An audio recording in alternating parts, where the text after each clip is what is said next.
Un moment d'introspection, un instant saisi pendant la toilette, des scènes du quotidien capturées par des graveurs belges et français.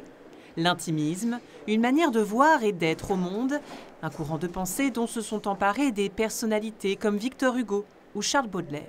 C'est une prise directe, quasi frontale, très simplifiée, qui va à l'essentiel. Et c'est aller à l'essentiel qui est cet intimisme aussi. Saisir Baudelaire pour ce qu'il est.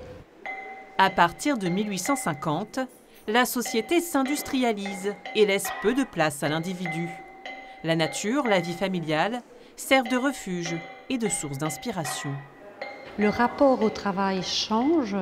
C'est vraiment l'idée du travail à la chaîne. Donc il y a une sorte de perte d'individualité. On s'intéresse autrement à la vie des gens.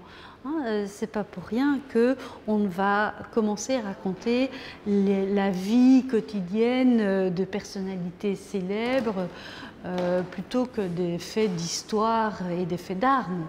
C'est à travers la gravure que l'intime se déploie. Les artistes sont alors séduits par cette technique d'impression sur papier qui devient un mode d'expression à part entière.